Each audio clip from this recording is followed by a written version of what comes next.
Recording in progress. Okay, Bruchim Haba, and welcome everyone. We have a very special shiur tonight. We're preparing for Hanukkah, Parshas Vayeshev, Haba Aleinu L'Tova, continuing the Shiurim and Sefer Bereshis, which are again generously sponsored by Dr. Zakheim and Mishpachta L'Nishmas, Rav Shlomo Eliezer ben Rav Yaakov Zakheim, and Rivka Bas Tovia Halevi, Rav Dovid ben Rav Yaakov Tzvi HaKoyin V'Gan Eden Tehimenu Chasam.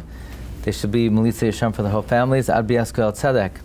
Tonight's shiur is dedicated by my dear friend, Mishtatev Kavo and our Shiurim, Rabbi Aryeh and Mrs. Jacobson, Lila Nishmas, Aryeh's aunt, Miss Meryl Sewek, Masha Rachel Bas Aaron, Zchron Levrachos Yartzeit is tonight, and Lila Nishmas' grandfather, Mr. Aaron Sewek, Aaron ben Mordechai, Zchron Levrachos, whose Yartzeit is Shabbos, Haba Aleinu L'Tova. Tonight's shiur is also dedicated by my dear friend Rabbi Yitzi Stern, L'Zecha Nishmas Eliyahu Alter ben Moshe Halevi. B'Gan Eden Tehimenu Chasam. They should be Melitza Yisharm for their whole families. Ad B'Yaskel Tzedek. Okay, so Chanukah is coming up, and I know you came for the shiur, but you're having a lot of anxiety of what to give for a Chanukah gift. So I want to make things easier for you. You have three options. You have the new Sefer on Chinuch Habanim, Zakini Legadel. Every Jewish home has to have multiple copies. That's not a bad plug, right? Zakini Chinuch for Chanukah. And so this is about Chinuch Habanim. It even has in here the tefillah you could say for the spiritual welfare of your children after you light the Ner Chanukah. Then we have the light and the splendor. Actually, I was at Art Scroll Studios today, and I saw hot off the press. I'm going to tell you what I saw hot off the press. But the light and the splendor, and to elevate your understanding and appreciation for the Yontif of Chanukah, and of course, Rabbi Meir Baal Hanes and the eternal children of Hashem. If you feel like you're missing that blue color on your bookshelves, this could really provide you with that extra blueness. Because when you're in a bad mood and you see this color, it cheers you up. It gives you satisfaction. Some people, they take off the dust cover, they keep this on the shelf for their own, and they could give the book to somebody, so it serves a dual purpose. Okay, I want to let everyone know this coming President's Week, February, you'll take a look at our site, rabbidg.com. We're having our second annual Yarchei Kala this year in Panama. Monday, President's Day, Tuesday, you could join us for a couple of days of learning and enjoying Panama. That is available. Take a look on our site, rabbidg.com. So I was in Art Scroll Studios, and maybe many of you know they're working on upcoming book, Ben La'ashri, which is the Chidushim of the Tzaddik of Ranana, who vouchsafes that anyone who says over his Divrei Torah is, he'll pray for you and bail you out of any trouble in this world or the next world. Anyway, so I was saying over these Chidushim for a number of years. In fact, Rav Tzvi Kushalevsky, who had a baby at 88 years old, one of the most miraculous feats in recent times. How old was his wife? His wife actually listened to the Shiurim and gave over to Rav Tzvi that he should learn the Sefer. And he was so makbid to learn from the Sefer, he would say over the Chidushim daily in front of 3 people to be Mekayim the inyan of saying it over. And at the bris, he gave out different ideas he had based on learning the Ben La'ashri.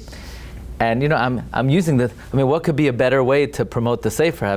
This is literally an open miracle that was somewhat attributed, of course, Barachamei Shemayim, to the zchus of the Sefer. Anyway, so I'm telling them at Art Scroll, and they're like, wow, we should really translate this into English. I said, that's exactly why I'm telling you about this. Anyway, and Baruch Hashem, they agreed to do that. So that's going to be after the Hebrew comes out in English. So if anybody wants to participate in this, the power of it speaks for itself. But what I'll tell you, which is amazing, is they then took me into the warehouse and they said, actually a brand new book just came out 5 minutes ago. And the name of the book is Miracle Baby. And it was about the birth of that baby.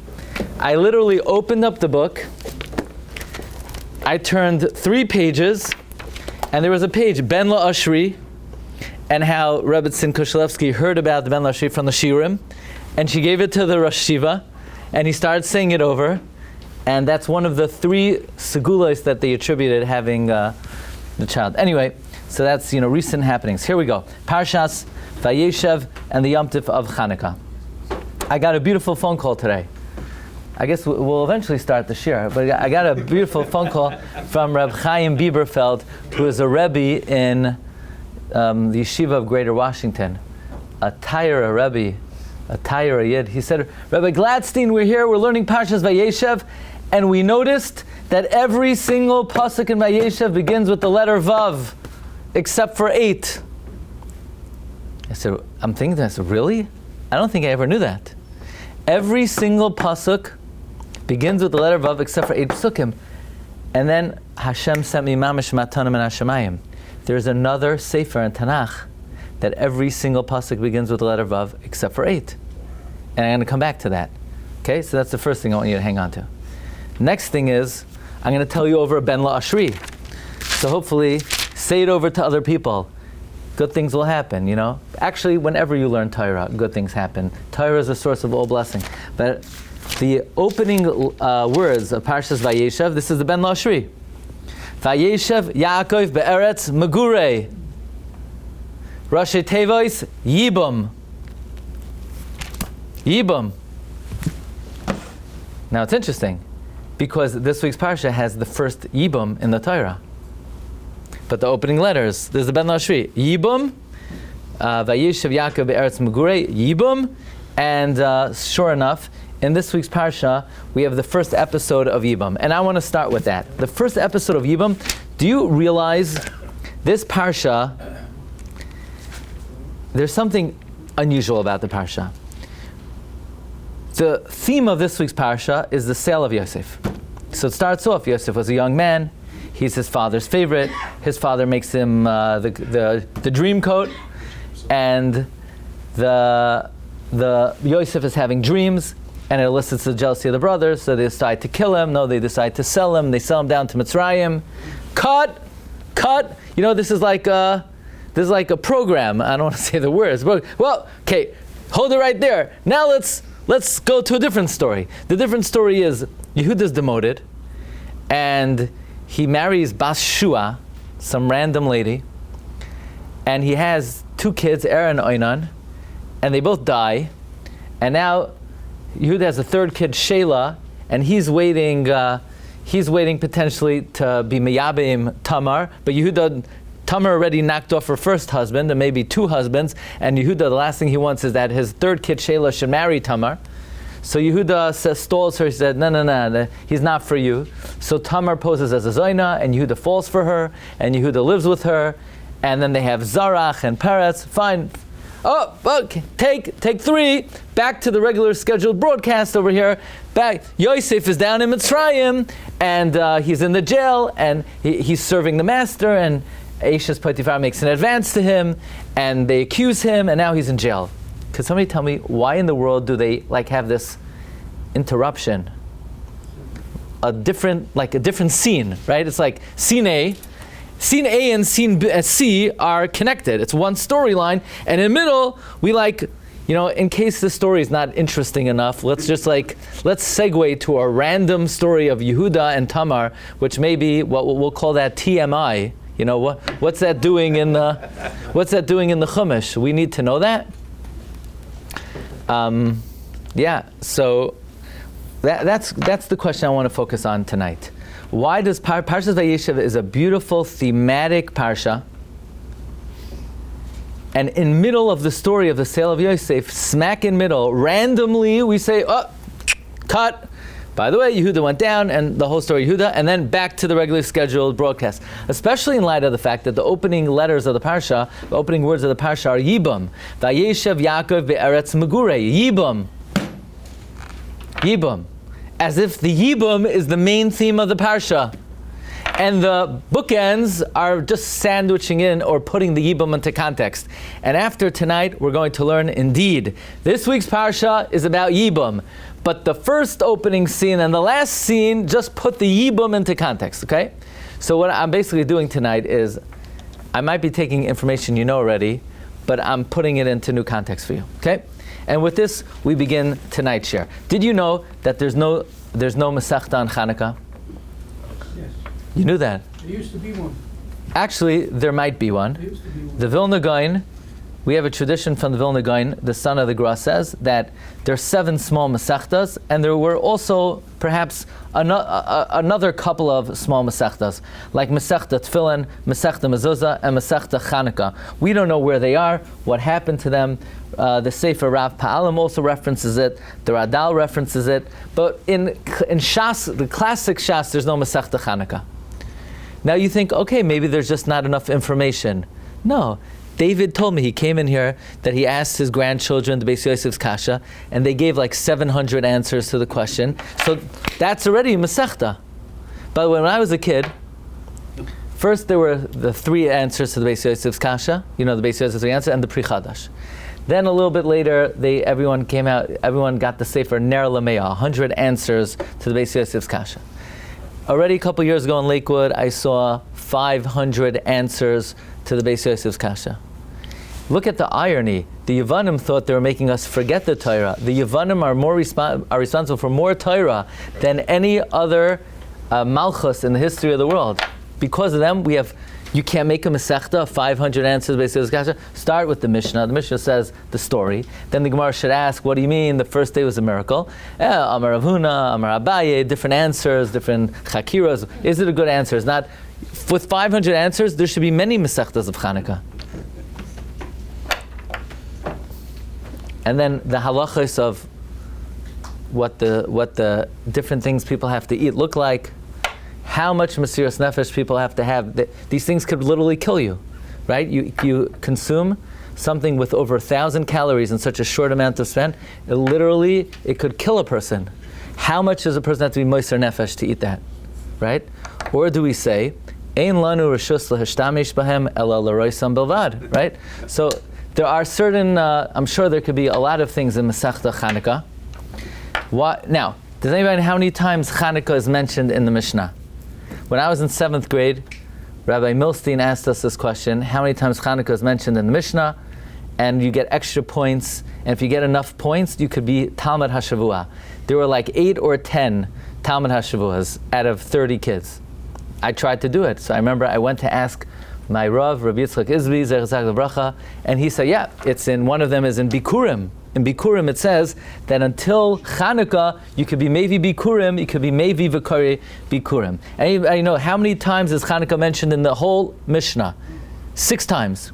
You have in Bikurim, that min hachag ad Chanukah maybe Vikari.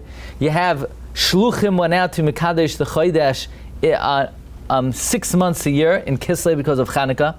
You have in Tainus, we don't make a Tainus on Kislev because of Chanukah. We have regarding Hilchos Maftir regarding Chanukah. We have Hilchos Avelos and Moed Katan about Chanukah. And in Baba Kama, by Nezakin, if you light a candle outside your house and causes damage, you're Chayva, Rabbi Yehuda ben Chanukah, Pater. 6 times, okay? But why is there no Masechta on Chanukah? But we're going to come to some even more basic questions. Let's talk about the sale of Yosef. You know, the Chazal ask, how did Yosef take the chance of revealing himself to the brothers, or even talking to the brothers without guards? You know, one brother could knock out Shimon and Levi. The 2 of them knocked out the whole Shechem. The whole IDF can't knock out even a third of Shechem, right? I don't know. They probably could. But it's a tough place. Shechem's a rough place. Yeah? Shimon and Levi knocked off the whole Shechem. And Yosef's not afraid in the presence of Shimon and Levi?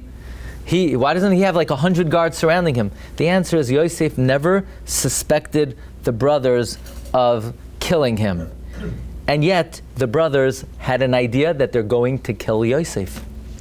I don't understand. They wouldn't hurt a fly. Yosef, as king, wasn't afraid of these guys because he knows they wouldn't even kill a Gentile, but they were going to kill Yosef. What were the Shvatim thinking that they were going to kill Yosef? You ever wonder about that? What was their thought process? How did they come to the conclusion that they should throw this guy in a pit and kill him? Furthermore, he's their brother.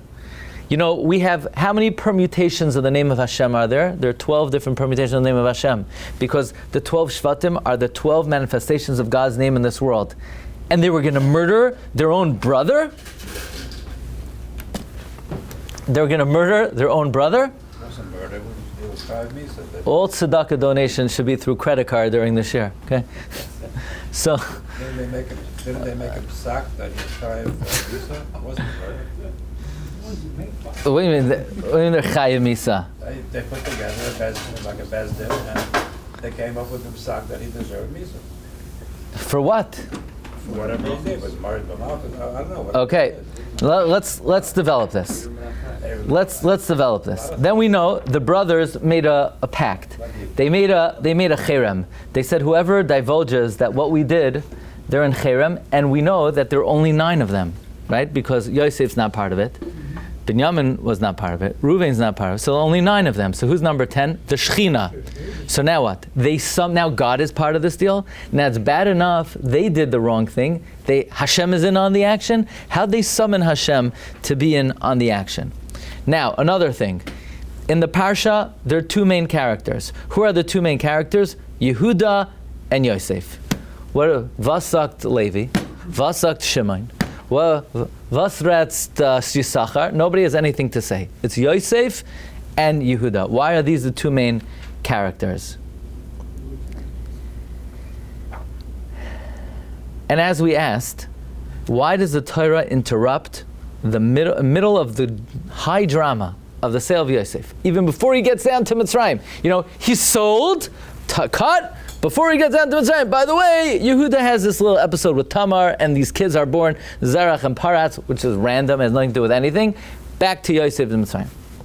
Comes the Shlach Kadosh, and the Shlach Kadosh has an approach over here, a stunning approach, an incredible approach, an epic approach. We've presented it many times.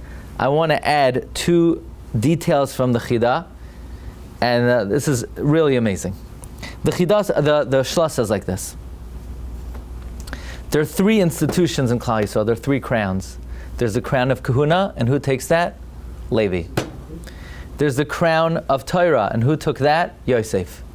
Yosef learned everything that his father learned in Yeshiva Shem Be'ever. Yaakov taught it to Yosef. But then there's Keser Malchus.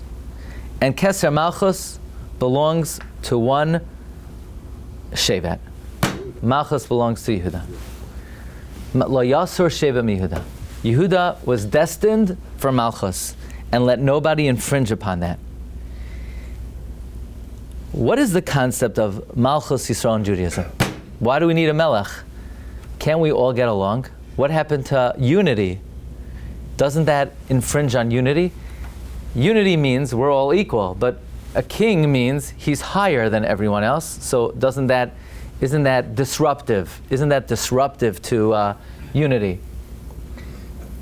The Shlach Kodesh says the concept of Malchus is the Melech of Klal Yisrael. The institution of Malchus is the reflection of the Malchus Shamayim. In order for God's Malchus to be manifest in this world, God sits on his throne, so to speak, and it is reflected through Malchus Beis Dovid. God's throne has 4 legs. You know who they are?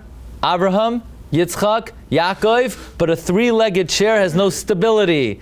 It's the 4th leg that holds up the chair. Who's the 4th leg of God's throne? Dovid. How do we know that? Because when all the Shvatim were born, it says Vatar Vateled, Vatar Vateled, Vatar Vateled. By Yehuda it says Vata Amoid Miledas. The Zohar says Amida. God's throne has Amida. What holds up Malchus Shamayim is Malchus Beis Dovid. Vata Amoid Miledas. Therefore, if you argue on Malchus Beis Dovid, it's like arguing on the Shechina. If you argue on Malchus Beis Dovid, it's like arguing on the Shechina. Says the Shlach Kadosh, I want you to study the name Yehuda, and you will see Nifla'is. I love this phrase, Histakel b'shem Yehuda v'timse Nifla'is. In the Shem Yehuda, you have the Shem Havaya and the letter Daled. The letter Daled is the 4th regel of the Kisei HaKavod. Okay, it's the full name of God and the 4th leg of the Kisei HaKavod. Okay, that's the Shla. Comes the Chidah in the Sefer Chomas Anoch. Chidah adds 1 line I never said over before. That's why the brothers say to Yosef, oh, wait a second. What are these dreams? that we're going to bow down to you, and what are you? You're the Melech? Hamaloich timloich aleinu. You're the Melech. You're not starting up with us. You're starting up with God. Kal hachoylek al malchus beis Dovid, kilu choylek al hashchina. Now, actually, I want to share with you a chiddush. I want to share with you an amazing chiddush. You know, the Gemara in Sanhedrin, on Daf Kofir, number 6 on the sheet, says, anyone who argues on their Rebbe is like arguing on the Shechina. Now, that's not going to help us here. Yosef wasn't arguing on his Rebbe. Anyone who argues on Malchus Beis Dovid is fitting to be bitten by a snake. The Shloss, so to speak, fuses these two Gemaras together. You hear this? One Gemara says anyone who argues on the Malchus Beis Dovid should be bitten by a snake. One Gemara says anyone who argues on the Rebbe is like arguing on God. So the Shloss, so to speak, like chain rule. If you argue on Malchus Beis Dovid, you should be bitten by a snake. And if you argue with your Rebbe, it's like arguing with God. So the Shloss says if you argue with Malchus Beis Dovid, it's like arguing with the Shechina. Says the Shloss, that's how they summon the Shechina. They said, look, guy, this is not about us. He's starting up with you. And the Shechina went along with it. They were able, al pi kayach haroiv, they brought the Shechina. They marshaled this Gemara. Kal hachoylek al malchus beis Dovid, kilu choylek al hashchina. Was Yosef really doing this? What was Yosef thinking? Says the Shla, no, Yosef was not usurping malchus. There is a very important idea in Jewish thought that Yosef has a specific role in the history and destiny of the Jewish people, and Yehuda has a specific role. Yehuda is the Melech, but ein Melech b'loi am. You can't be a king if you don't have a nation. Now, what is needed to be a nation? Are we all here a nation?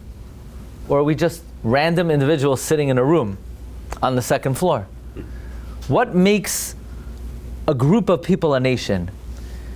If we're standing on the same foundation, if there is a leader that galvanizes us and fuses us together and forges us to be a people, that makes us an am. You know what that midah is called? Midas Yesod, the midah of the foundation.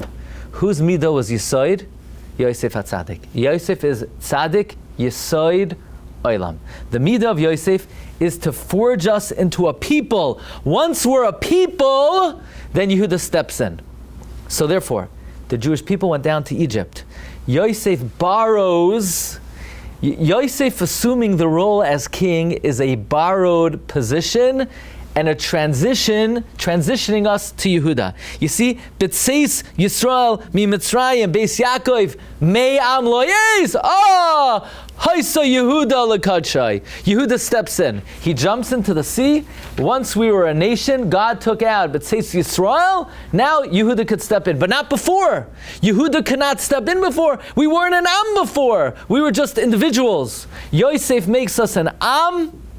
Yosef is what we call the tzinar, the pipeline, to give us a certain identity, and then Yehuda kicks in. This happens throughout history again and again and again. Yehuda is always the leader. He's the first Shevet to travel. He's the first Nasi. But the Jews go into the land of Israel. We're just 12 random Shvatim.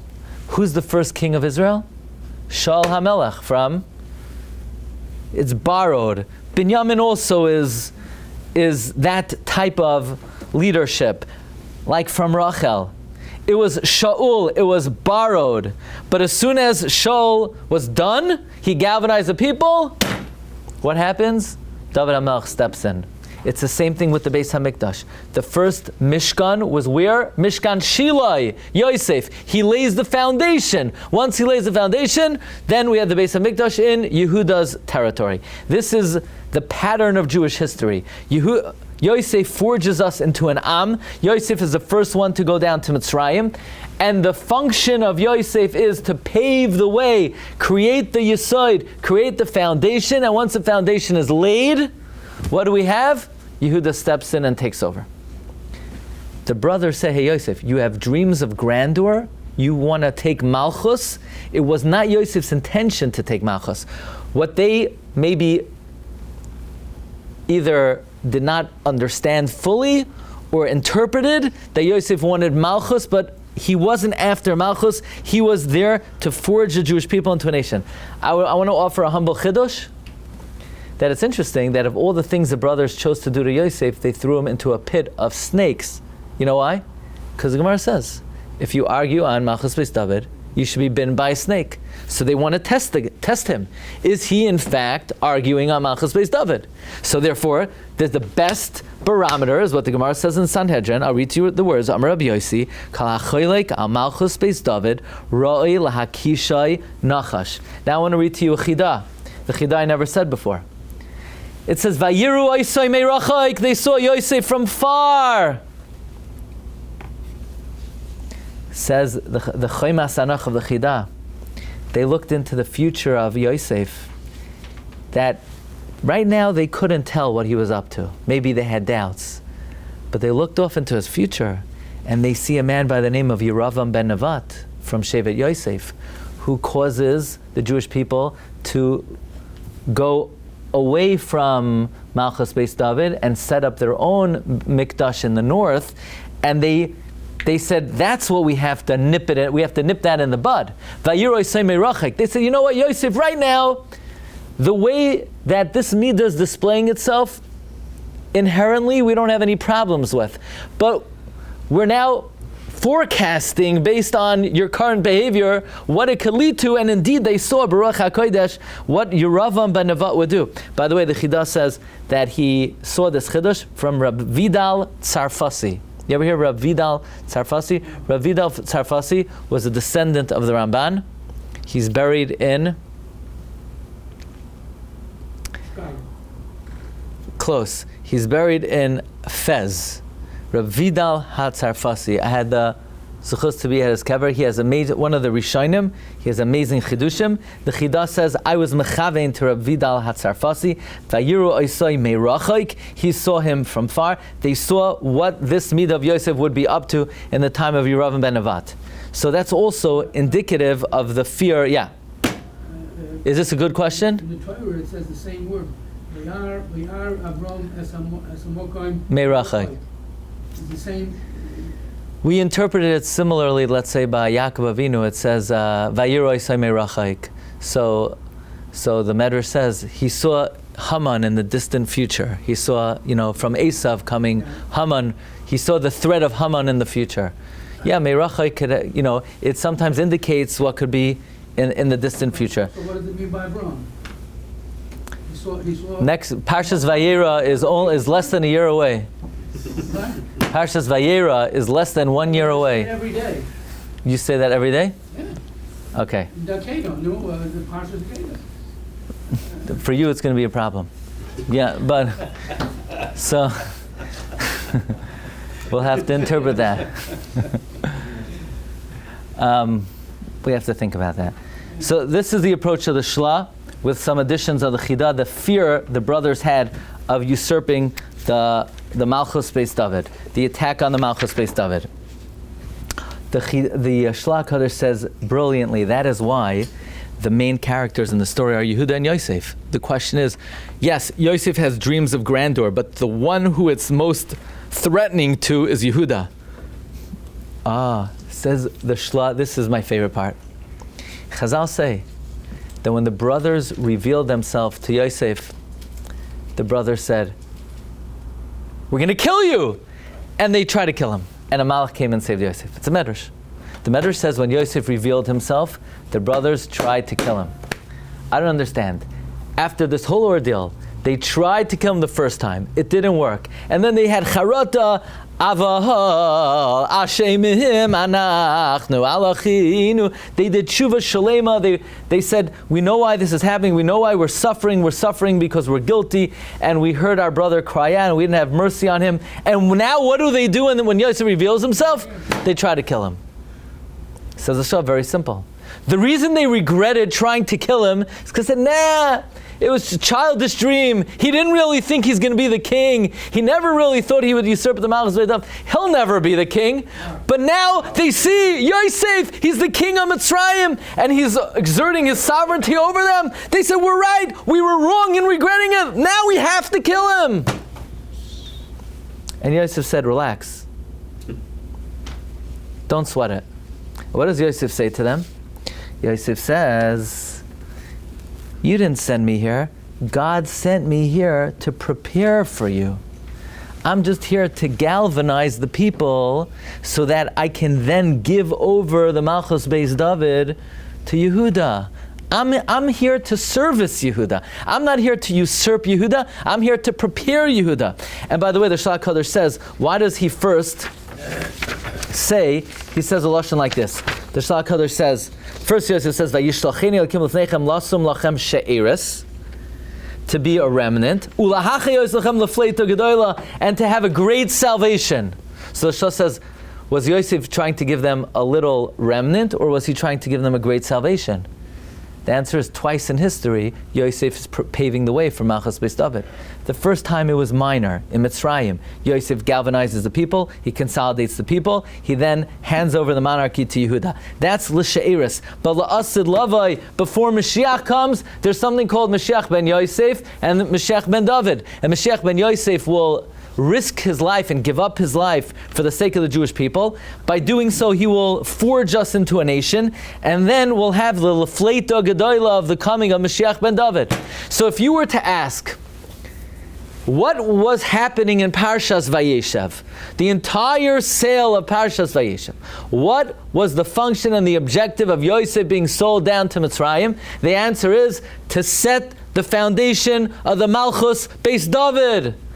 It was only there. Yosef had dreams of grandeur. What kind of grandeur? To be the Yesod, the Tzaddik Yesod Olam, to set the stage for the Malchus Beis David. So, therefore, the Torah makes sure to interrupt the regularly scheduled narrative, to let us know that the whole purpose of the sale of Yosef is so that Yehuda could live with Tamar and produce Peretz and Zarach, from who will come the Malchus Beis David through the mitzvah of Yibum that Yehuda did to Tamar. So the Parsha begins opening, first thing you need to know, says the Ben Lashri, Yibum. That's what's going on in Parashat Vayeshev. Yibum. Where will it happen? Hold your horses. First, we're going to bookend the story. The exterior of the story is Yosef sold down to Mitzrayim. That's the opening. The close is he becomes the king. And what's the objective? The middle of the parsha, the pinnacle of the parsha, is the Ma'aseh of Yehuda and Tamar. Now, coming back to the great question of Reb Chaim Bieberfeld, Rebbe in Yeshiva Greater Washington. Every single pasuk in this week's parsha begins with a vav except for 8 psukim. And I remembered there's one other sefer that every single pasuk begins with a vav except for 8 psukim, and that is Megillas Rus. You know that? Every single pasuk in Rus begins with a vav except for 8 psukim. Now, look, I didn't know. I'm saying that I didn't know if they actually counted it in the classroom over there. If Reb Chaim Bieberfeld says that, I took him at face value. But I want to see for myself.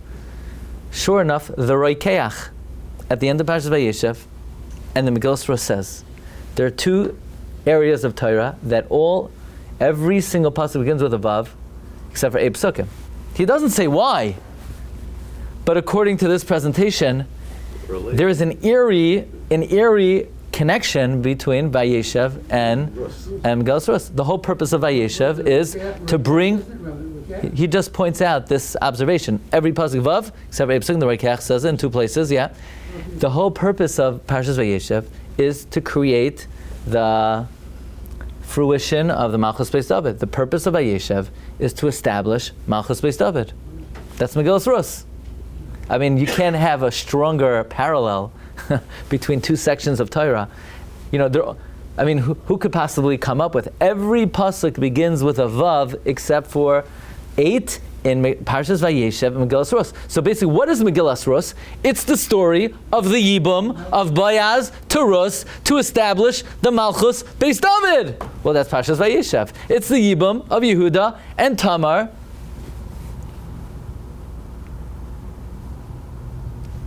By the way, when we were learning Yevamas, we pointed out from the Sefer Maser Rekech, why is it called Yevamais, plural?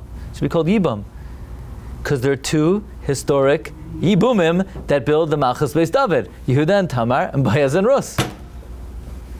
Does anybody go into why every pasuk? Yeah. Now, you ready for this? Now, what are you going to do with the fact? This is outrageous. What are you going to do with the fact that in Megillas Rus, at least, I don't have a good answer. I don't have an approach yet for Vayeshev. Every single pasuk begins with a vav, except for 8. So the Shlah HaKadosh, the Chidah and the Sefer Shem HaGdolim, I told you many times, every Jewish home has to have the Shem HaGdolim.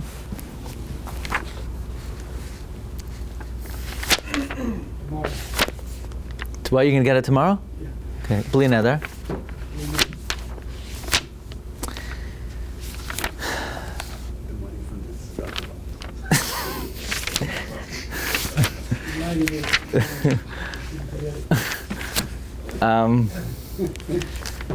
The Chidah in the Sefer Shem HaGdolim, in his entry to the Shlah. Does anybody know the Shlah's name?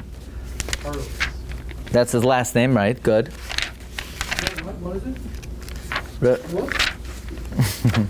No. No? That's what? That would be his second pick. But his first pick is Rabbi Yeshaya Halevi Horowitz. Rabbi Yeshaya Halevi. So the Chidah writes that he found in the Sefer Seder HaDoros that the Shlah had the neshama of Rus.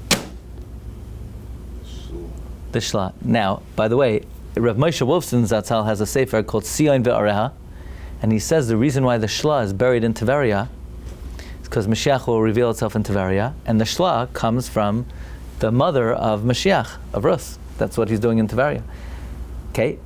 He says, now we understand why every pasuk in Rus starts with a vav except for 8.